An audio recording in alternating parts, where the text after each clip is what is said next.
Okay, oxyacetylene. Right. You might have oxypropane, but either way, you're going to have oxygen, and then you're going to have some kind of a fuel gas. So, like I said, in our case, it's oxygen and acetylene.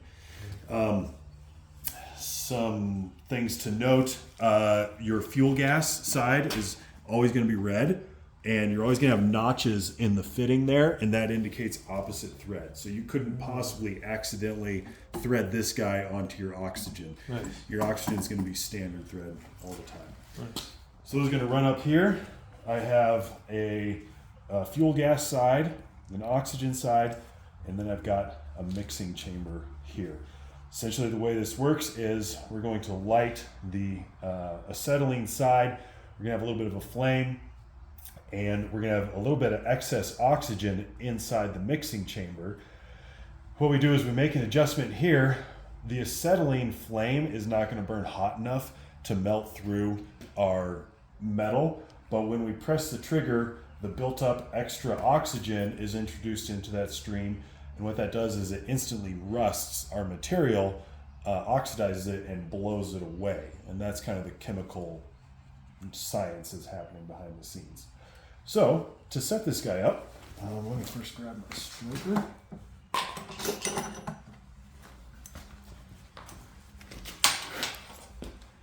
I'm going to open my oxygen all the way. So just open that guy. The acetylene side, you typically only want to open one turn. And the thought there is, in a panic situation, if you had to turn off your acetylene, you could reach and grab it in one turn, shut everything down there. So the next thing to do is to set the flow. So for what we're doing, I'm going to set the flow on the oxygen at 20, and I'm going to set the flow on the acetylene at 7. So the way a flow meter works is it needs to be flowing to make that adjustment. So what I'll do is I'll open my oxygen side. I'll turn the mixing chamber open.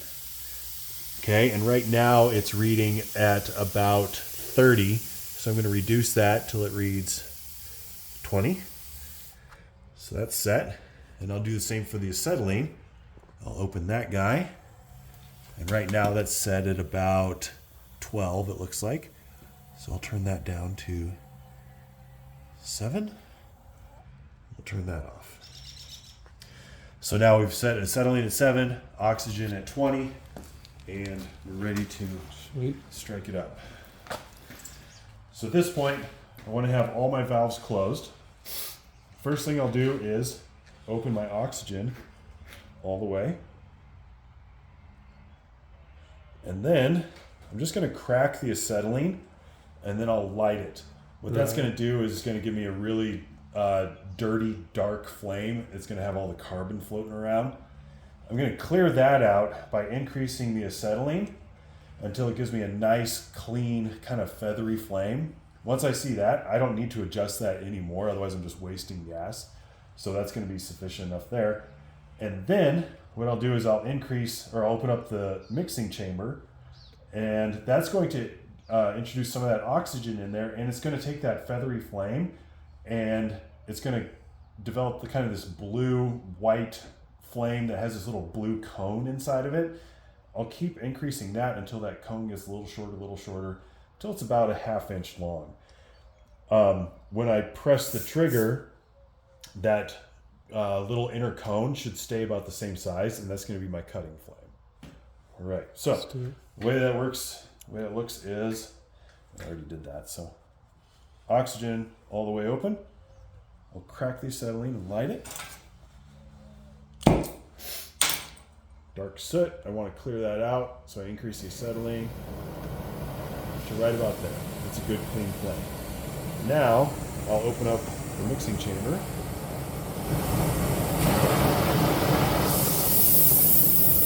Okay, so I've got kind of this blue inner cone right there.